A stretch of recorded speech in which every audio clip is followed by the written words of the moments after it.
You're watching News at Prime. Let's pick up on this conversation now. The Human Sciences Research Council today holding a seminar on what it says are features and ways of managing natural disasters, especially in South Africa. This comes as the country has been battling deadly disasters such as storms and floods.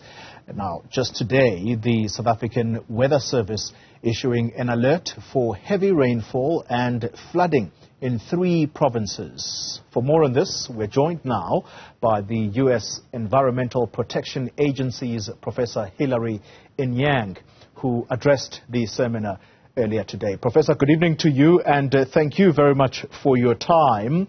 Let me begin the conversation with a question that seeks to find out whether we have seen a significant increase in natural disasters in recent years, and if the answer is yes, why are we seeing a significant increase in these natural disasters?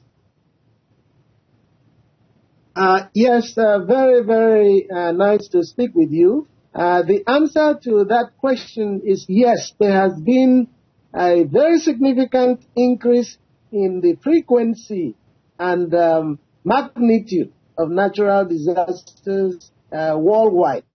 South Africa exemplifies that.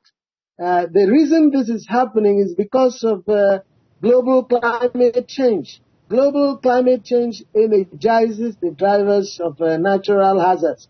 In South Africa, you have rightly pointed out that the Weather Service has said there will be rains in 3 provinces. This will continue to be the case many years to come. And there are ways of intervening in this using management methods. Most of those methods will be adaptive in nature. Talking about management methods, what role does data collection play in forecasting these events? Of course, with natural hazards, which we hope would not turn into disasters, the best approach is preventive approach rather than remedial approach. And to institute preventive measures, you need planning data, not only at the national level that SANSA and many other organizations are providing, but at lower jurisdictions like provinces as well as districts and even townships. Yes, if you don't have data, you can't plan well.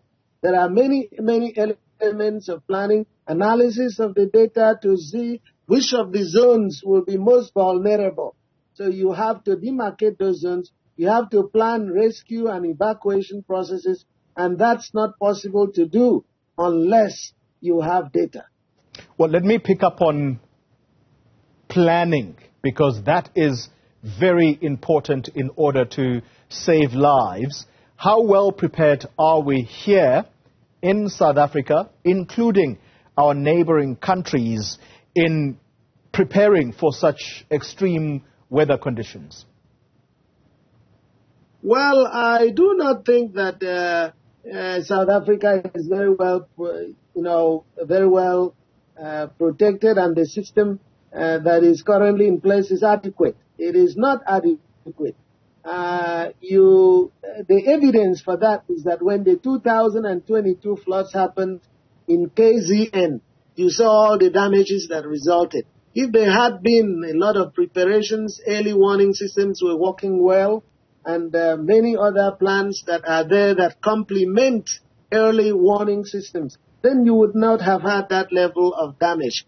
Yes, there are many instruments for planning that could be put in place so that hazards don't turn into disasters. As you may very well know, the eastern half of South Africa is very susceptible to many hazards that could turn into disasters. There are floods, cyclones, wildfires, and so forth and so forth.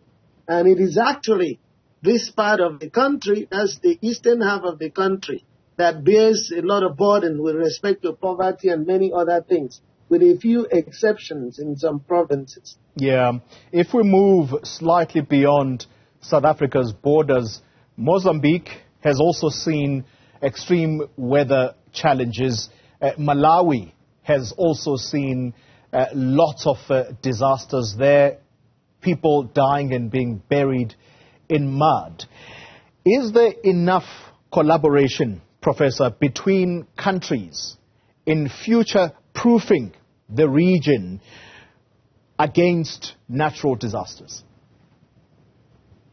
My answer is emphatically no.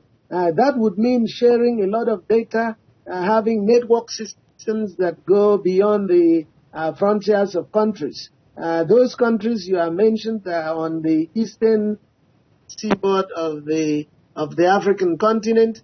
They are very susceptible to the ravages of cyclones.